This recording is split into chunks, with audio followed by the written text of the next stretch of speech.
Private వాళ్ళకి అప్పచెప్తే ఈ ప్రజల ఆస్తిగా ఉన్నటువంటి ఇంత వాల్యుబుల్ అసెట్స్ని ఈరోజు వాళ్లకు సంవత్సరానికి 5,000 రూపాయల చొప్పున అప్పచెప్పడం.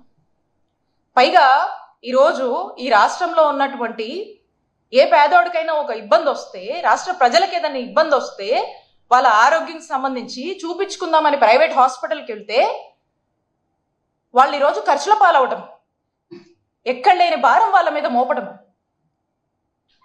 ఈరోజు ఫ్రీగా వైద్య సేవలు అందవు. ఈరోజు ఈ మెడికల్ కాలేజ్ వల్ల ఎంతో మంది చక్కటి చదువులు చదివేటువంటి ఆ డాక్టర్ చదువులు చదివేటువంటి వాళ్ళ యొక్క సంబంధించి వాళ్ళ చదువులు ఏంటి, వాళ్ళ పరిస్థితి ఏంటి, దానికి కూడా మనం ఈరోజు గ్యారంటీ హోప్ ఇవ్వలేకపోతున్నాము. ఎంతో మందికి అక్కడ ఎంప్లాయ్మెంట్ ఆపర్చునిటీస్ వచ్చాయి. ఆ చుట్టుపక్కల ఉన్న వాళ్ళందరూ కూడా వైద్య సేవలు, మనం ఉచిత వైద్య సేవలు ఇచ్చేవాళ్ళం. ఈరోజు ఇవన్నీ పోతున్నాయే. ఎందుకు ఇంత కూడా పించ్ ఆఫ్ పెయిన్ కలగట్లేదు? ఇది తప్పు అని ఎందుకు అనిపించట్లేదని ఈ ప్రభుత్వాన్ని మేము ప్రశ్నిస్తా ఉన్నాం. ఈ విధంగా ఈ మెడికల్ కాలేజ్ని ప్రైవేట్ వాళ్లకు అప్పచెప్పేటువంటి ఒక పెద్ద కుట్ర ఈ రాష్ట్రంలో జరుగుతుందని తెలియజేస్తున్నాను. అలానే మనం చూసుకుంటే ఆరోగ్యశ్రీ ఈరోజు ఏమవుతుంది? రాష్ట్రంలో 1059 ఉన్న ప్రొసీజర్లని 3,257 ప్రొసీజర్ వరకు కూడా పెంచి ఎంత ఖర్చైనా సరే రాష్ట్ర ప్రభుత్వం బాధ్యత తీసుకొని భరిస్తూ ఉంది. అలాంటిది ఈ రోజున ఆరోగ్యశ్రీ అని చెప్పేసి ఈరోజు పేషెంట్స్, ఈరోజు ప్రజలు నెట్వర్క్ హాస్పిటల్స్కి వెళ్తుంటే సీరియస్గా ఒక బోర్డు చూపించి, అమ్మ ఇక్కడ ఆల్రెడీ రాసి పెట్టాం కదా, ఆరోగ్యశ్రీ ఇక్కడ లేదు, మాకు ప్రభుత్వం నుంచి రావాల్సినటువంటి బిల్లులు మాకు రాలేదు కాబట్టి మేము చూడటం లేదు, డబ్బులు ఇస్తే మేము చూస్తామని స్పష్టంగా ఈరోజు ప్రజల మొహానే చెప్పి పంపిస్తా ఉన్నారు. ఈరోజు వాళ్ళ పరిస్థితి ఏంటి? వాళ్ళ అవస్థలను ఎవరు చూస్తున్నారు? వాళ్ళ ఇబ్బందులను ఎవరు చూస్తున్నారు? వాళ్ళ ప్రాణాలకి ఎవరు బాధ్యతగా ఉంటారు? ఆ బాధ్యత మనది కాదా? ప్రభుత్వంగా బాధ్యత మనది కాదా? ఎందుకు ఆ బాధ్యత నుంచి తప్పించుకుంటున్నారు? ఏమన్నంటే ప్రైవేటైజేషన్. ప్రజలు ఆశతో మీ వైపు చూస్తూ ఉంటే ఈ ప్రభుత్వం ప్రైవేటైజేషన్ అని వాళ్ళ వైపు డైరెక్షన్ ఇస్తుంది. ప్రభుత్వం సొమ్ము చేసుకుంటుందేమో. ప్రభుత్వం సొమ్ము చేసుకుంటూ ప్రజలను కష్టాలకు వదిలేసి, ప్రజల కళ్ళల్లో కన్నీళ్లు, బాధలు, అవస్థ కూడా కనపడకుండా ఈరోజు ఈ ప్రభుత్వం ఆరోగ్య రంగాన్ని నడుపుతుందంటే బాధేస్తోంది. అలాగే ఆరోగ్య ఆసరా ఎవరన్నా ఒక సర్జరీ అయ్యి కోలుకోలేనటువంటి పరిస్థితుల్లో ఉంటే వాళ్ళ పోస్ట్ రికవరీ పీరియడ్లో గరిష్టంగా ఒక నెలకు వచ్చేసే వరకు పర్ డే 225 రూపీస్ అని చెప్పి డాక్టర్ రికమెండేషన్ మేరకు 5,000 వరకు కూడా మనం ఇచ్చేవాళ్ళం. ఈరోజు అది లేదు. ఆరోగ్య ఆసరా ఊసే లేదు, ఇవ్వట్లేదు. ఎందుకంటే వాళ్ళకి ఆలోచన లేదు. ఆరోగ్యశ్రీని ఏదో ప్రైవేట్ ఇన్సూరెన్స్ మోడల్ అని మాట్లాడుతున్నారు. ఆరోగ్యశ్రీలో తీసుకొచ్చినటువంటి అడిషనల్ డైమెన్షన్ ఆరోగ్య ఆసరాని ఈరోజు మొత్తం కూడా నీరుగార్చేశారు. ఫ్యామిలీ డాక్టర్ అని చెప్పి ఇంటికి గవర్నమెంట్ డాక్టర్ని వైద్యానికి పంపించినటువంటి ఘనత నాయకుడు జగన్మోహన్ రెడ్డి గారికి దక్కుతుంది. ఈరోజు ఆ ఫ్యామిలీ డాక్టర్ ఏమయ్యారు? ఈరోజు గవర్నమెంట్ డాక్టర్ ఇంటికి ఎందుకు వెళ్ళట్లేదు? అవసరమైన ఇంటి తలుపు తట్టి వైద్యం అందించేటువంటి పరిస్థితి నుంచి ఈరోజు రాష్ట్రంలో కూటమి ప్రభుత్వం వచ్చాక ఈరోజు ఆరోగ్యశ్రీ సేవలు అందక, ఈరోజు ఎక్కడికి వెళ్ళినా కూడా ఫ్రీగా వైద్యం అందక అనేక ఇబ్బందులు అప్పుల ఊబిలో నెట్టేస్తున్నారు. ఈ ప్రజలందరి బాధ్యత ఎవరిది? వీళ్ళని కాపాడాల్సిన బాధ్యత ఎవరు తీసుకుంటారు? ప్రభుత్వంగా మీ బాధ్యత కాదా? ఎందుకు పట్టనట్టు వ్యవహరిస్తున్నారు? గోల చేశారు కదా, మేము సెల్ఫ్ ఫైనాన్సింగ్ సీట్స్ మీద జీవో తీసుకొస్తే మేము వచ్చినటువంటి 100 రోజులకు అదేంటి సెల్ఫ్ ఫైనాన్సింగ్ అంట, అట్లా అంట, ఇట్లా అంట, ఇది డబ్బులు అంట అని మాట్లాడారు కదా. ఏమన్నారు మీరు?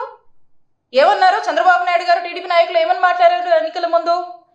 మీరు వచ్చాక వచ్చిన 100 రోజులకు ఈ సెల్ఫ్ ఫైనాన్స్ జీవో ఏదైతే ఉందో 108 జీవో నంబర్ రద్దు చేస్తా అన్నారు కదా, సవరణ చేస్తా అన్నారు కదా. ఎన్ని రోజులైంది? ఇప్పుడు 7 ఏడాది అవుతుంది. మరే చేయలేదేంటి? మాటలు చెప్పారు కదా, మీకు అప్పుడు పనికి రాదు, ఇది ఇట్లా అట్లా అని పేర్లు పెట్టారు కదా. మరే సవరణ చేసి ఉండొచ్చు కదా. మీరు అన్నారు కదా దమ్ముగా రద్దు చేస్తామని, చేసి ఉండొచ్చు కదా, చేయలేదు. ఎందుకు చేయలేదంటే మీకు కూడా తెలుసు, మేము ఇవి సర్వైవ్ అవ్వాలి, వాటికి అవి సర్వైవ్ అవ్వాలి, రన్ అవ్వాలి, వాళ్ళు ఎక్కడ కూడా డిపెండెన్సీ ఉండకూడదు, కొంత ఇన్కమ్ అనేది జనరేట్ చేసుకుంటూ ఆ ఇన్కమ్తో అక్కడ ఉన్నటువంటి ఖర్చులు ఏమైనా ఉంటాయో అవి సెల్ఫ్ సస్టైన్ అయ్యి రన్ అవ్వాలనేటువంటి ఒక ఉద్దేశంతో మేము తీసుకొస్తే హేళన చేశారు కదా. ఇప్పుడేమైంది, ఈరోజు మొత్తం మేము రెడీ పెడితే సుమారు 8,500 కోట్లకు సంబంధించినటువంటి డెవలప్మెంట్స్ మేము శ్రీకారం చుడితే అందులో కొన్ని ఆల్రెడీ స్టార్ట్ అయ్యి కాలేజెస్ ఆల్రెడీ కొంత ప్రోగ్రెస్లో ఉన్నాయి. ఇవన్నీ తీసుకెళ్ళి 5,000 రూపాయలకి సంవత్సరానికి లీజుకి అప్పచెప్తున్నారు. అది ఒక్కసారి ఆలోచించండి, ఎలా ఉన్నాయి మీ ఆలోచనలు, ఎలాంటి ఆలోచనలతో మీరు ముందుకు వెళ్తున్నారనేది. ఇది అందుకే ఇందాక అన్నాను నేను, state development, social development, economical development, political development అని ఇవన్నీ ఎందుకు చెప్పుకొచ్చానంటే ఇవన్నీ కాన్స్టిట్యూట్ అయితేనే స్టేట్ డెవలప్ అవుద్ది. ఇందులో ఈ అంశాలు ఏవి కూడా పట్టట్లేదు. అందుకని హెల్త్ మోస్ట్ నెగ్లెక్టెడ్ మన స్టేట్లో, in the state of Andhra Pradesh most neglected అంశంగా హెల్త్ కేర్ ఫెసిలిటీస్ కానీ హెల్త్ డిపార్ట్మెంట్ కానీ మిగిలిపోయింది. అందుకని చెప్పి నేను మాట్లాడుతూ ఉన్నాను. ఈ విధంగా ఎక్కడ కూడా మనం చూసినట్టయితే ఏ మాత్రం కూడా వాళ్ళకు ప్రజల ఆరోగ్యం పట్ల కానీ వాళ్ళ యొక్క బాధ్యతల పట్ల కానీ ఏ మాత్రం కూడా వాళ్ళకు ఇంట్రెస్ట్ లేదు, చేయాలనే తపన లేదు, చేసే ఉద్దేశం కూడా లేదని స్పష్టం చేస్తూ ఉన్నాను. అలానే మనం చూస్తూ ఉన్నాము, ఈవెన్ ఈ ఆరోగ్యశ్రీకి సంబంధించి డెలివరీస్, ఆరోగ్యశ్రీలో సంవత్సరానికి మనం చూస్తే దాదాపు 1,00,000 డెలివరీస్ అవుతాయి. వాళ్ళకు కూడా మనం 5,000 చొప్పున ఇచ్చేవాళ్ళం, అవి కూడా ఎగరగొట్టారు.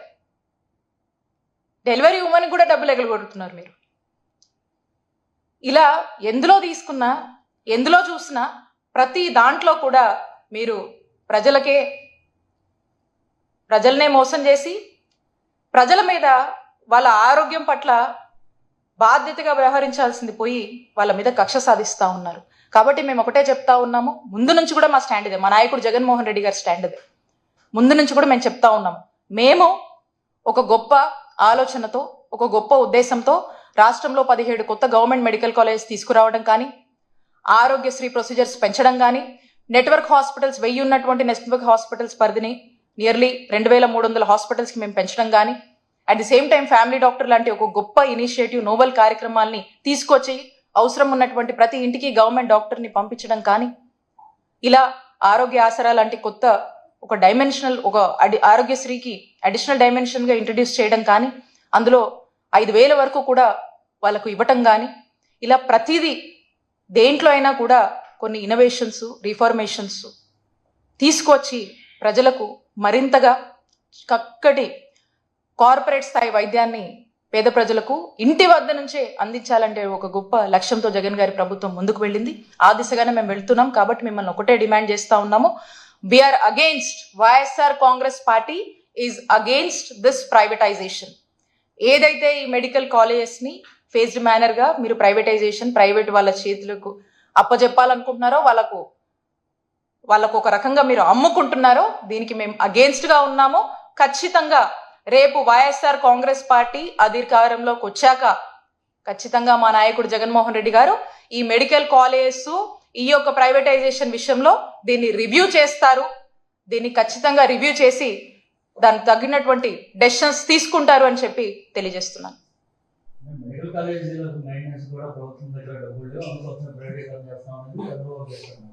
దానికోసమే అన్న ఇందాక చెప్పాను మీకు, జియో నంబర్ 108 మనకు అదే చెప్తా ఉంది. సెల్ఫ్ ఫైనాన్సింగ్ అనే కాన్సెప్ట్ ని మనం ఎందుకు తీసుకొచ్చామంటే దానివల్ల కొంత రెవెన్యూ జనరేట్ అవుతుంది. ఆ రెవెన్యూ జనరేట్ అయినప్పుడు గవర్నమెంట్ మీద భారం పడకుండా వాటికవే సస్టైన్ అయ్యేటువంటి ఒక ఫిజిబిలిటీ అనేది మనకు లభిస్తుంది. అప్పుడు మనం ఎవరి మీద కూడా డిపెండ్ అవ్వాల్సినటువంటి అవసరం ఉండదు.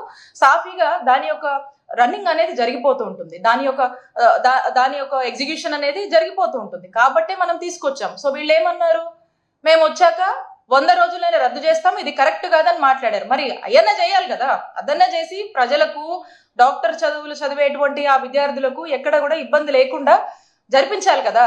ఇవేమీ కాకుండా ప్రైవేటైజేషన్ అమ్ముకోవాలి, కారు చౌక్ కొట్టేయాలి, వాళ్ళకు దారాదత్తం చేయాలి, ప్రైవేటైజేషన్ చేయాలి, వాళ్ళకి ప్రైవేట్ వాళ్ళకి అమ్ముకోవాలి. ఇదే ఈ యొక్క ఉద్దేశంతోనే వీళ్ళు ముందుకు వెళ్తున్నారు. ఎస్, ఏజెన్సీ ప్రాంతాల్లో డోరీతో ప్రసవాలు జరుగుతున్నటువంటి గతంలో అందుకు మొబైల్ ద్వారా అంబులెన్స్ కూడా పంపించేటువంటి సిచ్యువేషన్. కానీ ఇప్పుడు మళ్ళీ అదే సిచ్యువేషన్ కొనసాగుతుంది. నిన్న కూడా డోరీ ద్వారా బాలిక ప్రసవం సిచ్యువేషన్. ఎగ్జాక్ట్లీ అన్న. ఏజెన్సీ ప్రాంతాల్లో మీరు చూసినట్టయితే ఇందాక సెకండ్ ఫేజ్ లో నేను చెప్తున్నటువంటి పాడేరు మెడికల్ కాలేజ్ ఏదైతే ఉందో దానికి కావాల్సినటువంటి ఇన్ఫ్రాస్ట్రక్చర్ మేము ఆల్రెడీ లే చేసాము. అండ్ మోర్ ఓవర్ అందులో కొంత ఈ సెంట్రల్ సపోర్ట్ కూడా దొరుకుతుంది ఆ యొక్క కాలేజ్కి. అంటే 3 కాలేజెస్కి మనకి సెంట్రల్ గవర్నమెంట్ నుంచి సపోర్ట్ ఉంది. ఒకటి మచిలీపట్నం, పాడేరు, పిడుగురాల. సో ఈ పాడేరుకి సంబంధించి 50 సీట్లకు అప్పుడే మనం లే చేసిన ఇన్ఫ్రాస్ట్రక్చర్తో ఎన్ఎంసీ నుంచి పర్మిషన్ వచ్చింది. అది కొంత స్టార్ట్ అయింది. లేకపోతే దాని మీద వీళ్ళు లీస్ట్ బాదర్డ్. దట్స్ వై అలాంటి ప్రాంతాల్లో కూడా పార్వతీపురం కావచ్చు, ఇప్పుడు పాడేరు కావచ్చు, మనం అక్కడ హెల్త్ సెక్టర్ని స్ట్రెంగ్తన్ చేయాలనేటువంటి ఉద్దేశంతోనే తీసుకొచ్చాము. మీరు చెప్పినట్టు డోలీలు ఇదంతా ఉన్నప్పుడు అక్కడ కొన్ని ఇన్నోవేటివ్ కాన్సెప్ట్స్తో పాడేరు ఎస్పెషలీ ఆ ఏరియాలో అక్కడ ఈ ప్రెగ్నెంట్ ఉన్నటువంటి ఉమెన్ని అంటే ఒక 1 month ముందే వాళ్ళ అటెండర్ ఎవరైతే ఉంటారో వాళ్ళ మదరో లేకపోతే అత్తగారో ఎవరైతే వాళ్ళని తీసుకొచ్చి వాళ్ళతో పాటు తోడుగా ఉండి వాళ్ళకి కావాల్సినటువంటి నెసరీ కేర్ని కూడా ఎన్ష్యూర్ చేసినటువంటి సందర్భాలు ఉన్నాయి. అండ్ ఎస్పెషల్లీ మేమంతా కూడా వెళ్ళి తిరిగాము. సో కాబట్టి అలా మేము ఎన్ష్యూర్ చేసి మేము అన్ని విధాలుగా కూడా వాళ్ళని ఆదుకున్నాము. అండ్ ఇలాంటి సిచ్యువేషన్స్ వస్తాయని ఎస్పెషల్లీ 20 అంబులెన్సెస్ ఈ ట్రైబల్ ఏరియాకి స్పెషల్గా మేము అలొకేట్ చేయడం కూడా జరిగింది. స్పెసిఫిక్గా దీనికోసమే కొన్ని అలొకేట్ చేసాం. So the best of our ability Jagananna ప్రభుత్వం చేసింది. అండ్ వీ హోప్ అది అట్లీస్ట్ కంటిన్యూ అయినా బాగుండు. బట్ అది లేదు, ఇది లేదు, కొత్త ఆలోచనలు లేవు. That's where we are feeling sad and about this. That's why we are questioning this government.